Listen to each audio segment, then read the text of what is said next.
It is Thursday, March 27th, and tonight we are taking a deep dive into the Sundance Film Festival, relocating from Utah to Boulder, Colorado. Before we do, we're going to check in with our weather person, meteorologist Sean Kelly, with that first alert forecast. You know, it was a beautiful day today, but this is not going to last through the weekend, right?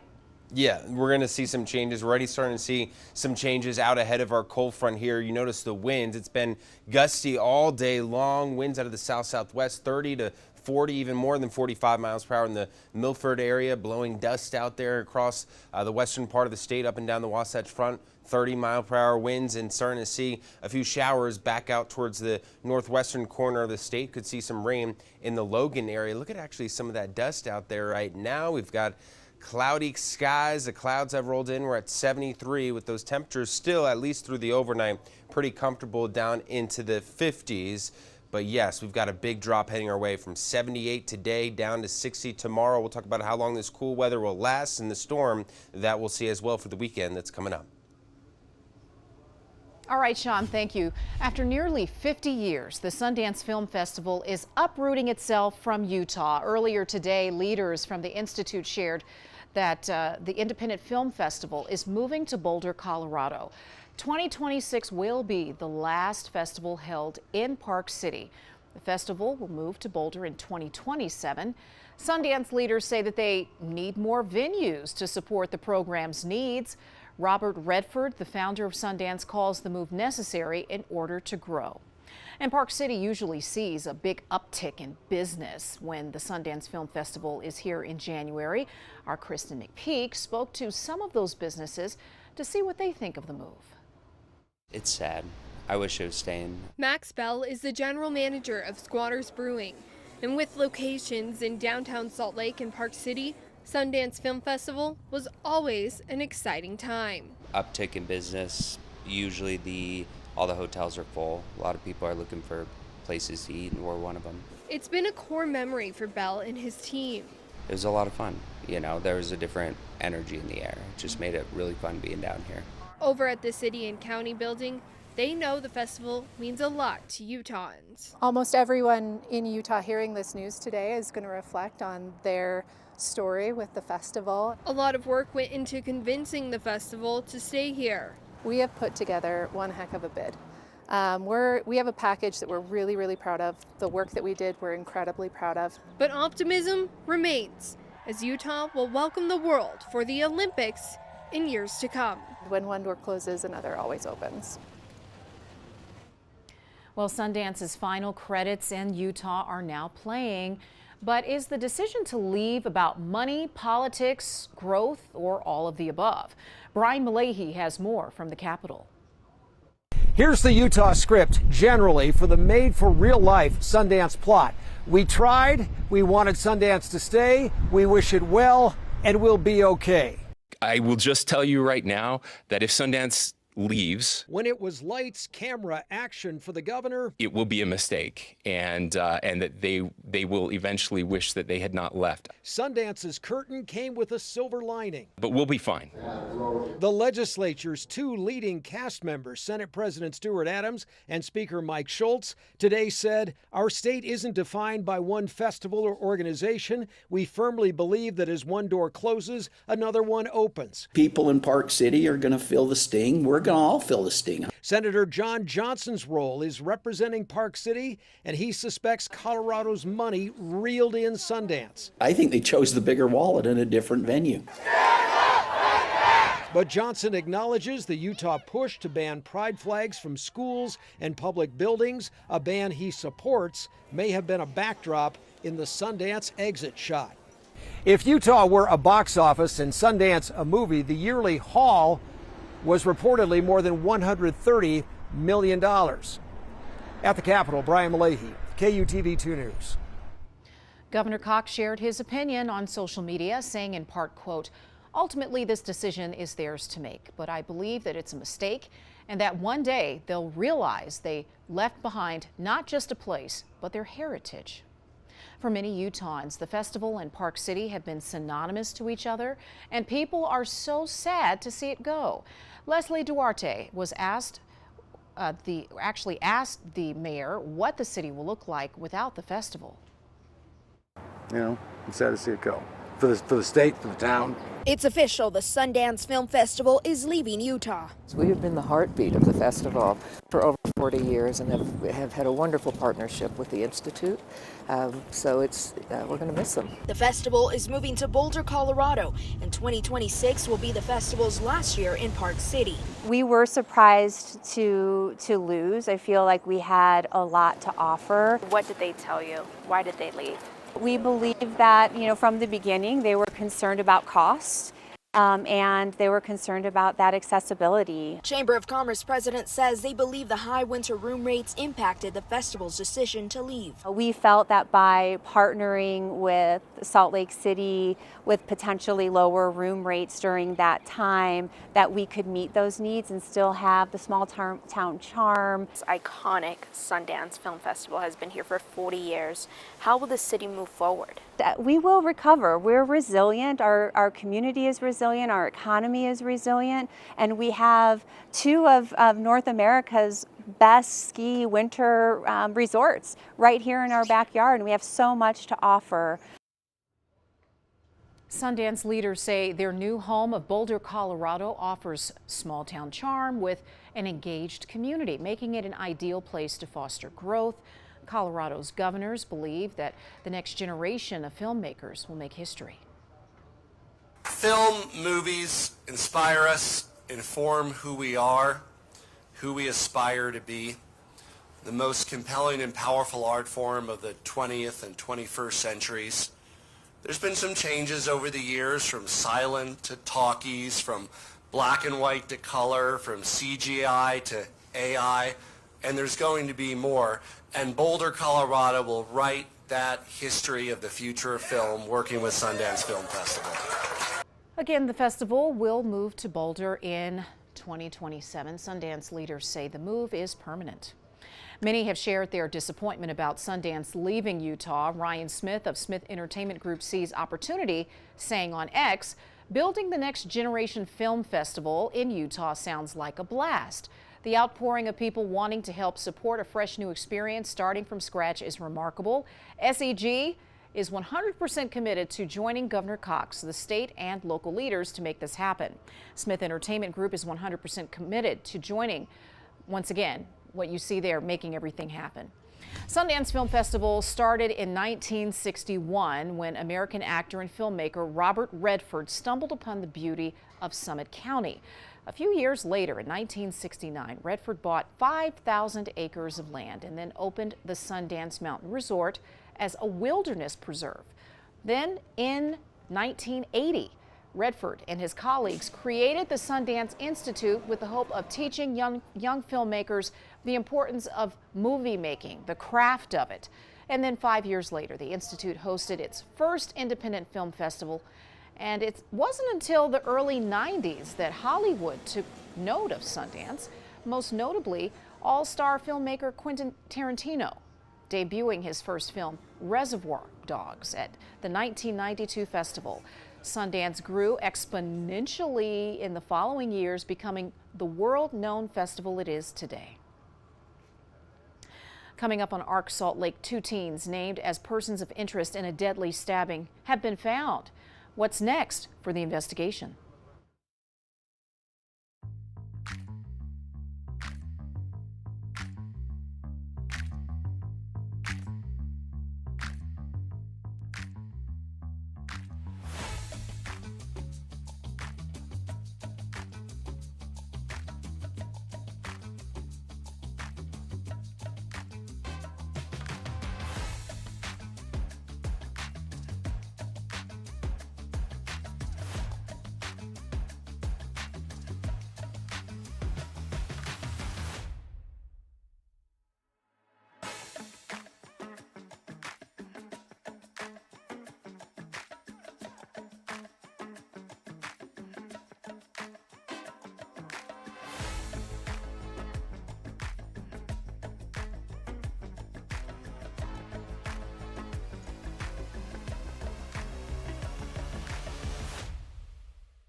Covering Washington County, 2 teens named as persons of interest in a deadly stabbing of a woman at a vacation rental home have been found.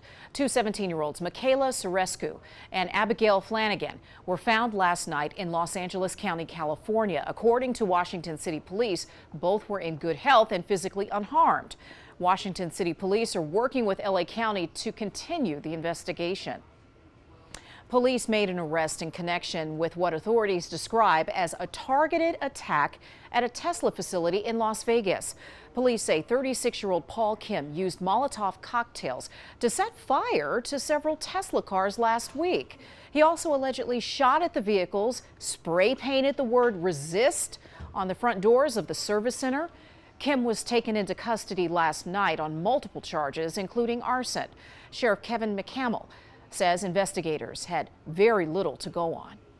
Speed and success of the solve of this case are a direct result of hard work by the police department and the special agents in charge, investigative specialists, and the analysts that all came together to work on this. But the technology is actually what helped solve this. The U.S. has recently seen an increase in attacks on Tesla dealerships, charging stations, and cars. Tesla CEO Elon Musk was tasked by President Trump to lead the Department of Government Efficiency. He's faced pushback and criticism as he looks to overhaul and downsize the federal government.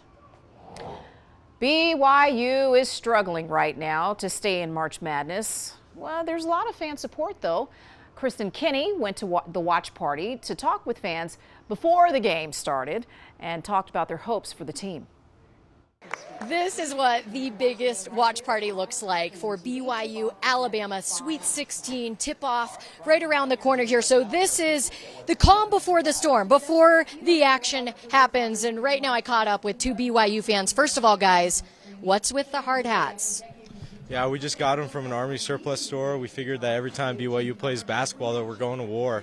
And these made their debut at the Utah game about 2 weeks ago. For the Holy War, and we've just stuck with them ever since. So. All right. Okay, so that's a good way to describe this game tonight. Well, first of all, how cool is this, that the school put together a watch party like this?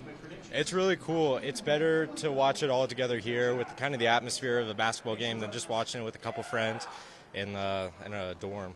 What are your predictions for this one, sir? Well, Bama has a good offense. They're highest scoring offense in the nation, but we've been hot, so I think with our combined efforts of the electricity of the Marriott Center, and they're playing over there, I think we got this one. A lot of people say BYU, they're the underdog, they're the Cinderella. Why should people not, rule them out in this one? Never count BYU out. No one really predicted them to get to this point, and teams that have nothing to lose are the most dangerous. What would this one mean to you guys to get this win tonight? It'd be huge. Furthest we've ever gone in recent history has been Sweet 16 with Jimmer. And so if we're able to get to the Elite Eight, that'd be just the next level. Yep, you mentioned it right there. The last time BYU made it to the Sweet 16, that was back in 2011. But can they get to the Elite Eight? We'll find out very soon. Phew, okay, score right now. BYU 79 and the other team 100. We're talking about Alabama Crimson Tide in the lead, taking all of the points at this point. Talking sports, we'll have highlights tonight at 10. All right, switching gears now. A horse stranded for 18 months on a beach in Lake Powell. That horse has been rescued. The horse, affectionately called Solo, now roommates with another horse that was rescued from Lake Powell 2 years ago, named Emma. A group of people in Arizona reached out to Best Friends Animal Society to help coordinate Solo's rescue with the Navajo Nation and the National Park Service. It took about 4 hours to get Solo from the beach into a trailer on a boat. When she arrived at the sanctuary, rescuers wanted to give her some space to adjust. Remember, she's been on this beach by herself for 18 months, and there's a lot more traffic and humans and deer and turkeys and things to get used to here. Woo, yeah, she had a different kind of serenity out there. But now everything has changed. The sanctuary says Emma and Solo are getting along well. She has some company. And the fact that Emma is comfortable around people has helped Solo get acclimated to her new home. I was getting acclimated to the beautiful weather, but now it's going Yeah. to change again. Look at this. Look at this. Yeah, Really? 78, that warmest day of the year today so far. It was beautiful, but the clouds have already rolled in. It's been windy. We're already seeing some changes across the area. By the way, the normal for this time of year, 58 degrees, so 20 degrees warmer than normal. It's still pretty comfortable out there in the 60s and 70s up and down the Wasatch Front. You'll notice the temperatures across the state looking pretty good. 69 in Price, 65 in Heber, 67 in Cedar City, 81 in St. George. But boy, is it windy out there, especially out towards the western part of the state. A little bit dusty as well with some of these strong winds. 43-mile-per-hour winds in Milford, up to 30 through and across the Wasatch Front. As we get into the day tomorrow, the winds will ease quite a bit. Our cold front moves in, and it's still a bit gusty down towards the southeastern quadrant of the state, but nothing that we can't handle. We've been seeing the increase of clouds throughout the day. We're dry down across the Wasatch Front and across the majority of the state, but up towards the north and west, seeing some scattered showers already starting to develop. There's a storm back out towards the west across the Pacific Northwest. And yeah, we're going to see some changes beginning early this evening, or late this evening rather, 11 p.m. through midnight. Some scattered showers. Our cold front moves in up and down in the Cache Valley area. Cold air settles in by tomorrow morning. Cloudy and dry for your morning commute. And then the majority of us stay dry throughout the day tomorrow, other than a spot shower or sprinkle. But it's Saturday that we're watching out for increasing showers moving in from the west. Saturday morning, starting to see that scattered valley rain and scattered mountain snow pretty much for the most part continuing on through Saturday evening, especially back out towards the east. And then one last batch of rain moves in early Sunday morning. We'll dry out for Sunday afternoon, and then we get ready for a more potent storm moving in on Tuesday. This one will bring a stronger cold front, colder air with it, and maybe even seeing some snow, believe it or not, mixing in across the valley floors. So we'll have to watch out for this, for the potential for some accumulations and some major snow for the mountains. So for the weekend storm, this is not a big one. A couple inches up into the mountains, including along the Wasatch back, probably about a trace of an inch or so, and then up to a quarter of an inch of rain for the valleys. So the lows tonight, we're down into the 40s we go. It gets a little bit chilly early tomorrow morning. Those highs tomorrow significantly cooler than today by nearly 15 to 20 degrees. Cloudy skies, a little bit of sunshine further down towards the south. So the mountain snow, again, a couple inches for the first storm, but it's that Monday, Tuesday, Wednesday storm where we could see maybe a foot to maybe 2 feet of snow for some areas. St. George, temperatures into the 70s and 60s in the days ahead. Is breezy to windy, not quite as nice the next 7 days. But along the Wasatch Front, we go from 60 tomorrow, cloudy skies, kind of gloomy, damp for your Saturday. And there's that active stretch of weather Monday, Tuesday, Wednesday, and Thursday of next week with some snow mixing in at times. Temperatures into the 40s and 50s. All right, coming up on ARC Salt Lake, why local college students chose to trade their spring break for service.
With the weather warming up, black bears will soon begin leaving their dens. Yeah, next month you can learn how to stay safe while camping and hiking this summer at a special exhibit at the Hardware Wildlife Education Center near Hiram. The free exhibit will be open every weekend in April except Easter weekend. A typical college spring break designed for leisure, but architecture students at UVU traded their break for service in California. So this group of students traveled to Altadena, California to draft blueprints for 33 homes that were lost in the recent wildfires, studying and documenting what was lost to best help the homeowners rebuild. In partnership with the California Bungalow Recovery Project, students applied their architectural knowledge to a real-life challenge. The project is funded by a grant to help the families in the rebuild process. That's really cool. That is really, really cool. All right, so happening now, Utah Jazz playing against the Houston Rockets at the Delta Center. Team leaders say during the game, they're going to be honoring and celebrating Polynesian heritage. Jazz fans can expect to see traditional art, a special halftime performance, and other showcases. And you want to keep in mind, nearly 1.5 million Utahns identify as Polynesian. It makes it one of the largest Polynesian communities in the country. Yeah, tip-off was just a few minutes ago. You can watch it live on the home of the Jazz, KJazz Channel 14. And those who are heading downtown don't need a jacket this evening, but we've got some changes next week. I mean, and into the day tomorrow, the weekend, it's looking cold, Jamie. I was so getting used to this weather today. Yeah, well, talk to me in a month from now. And okay. We'll get some nice weather. All right. Well, thanks so much for joining us. We'll see you again tomorrow.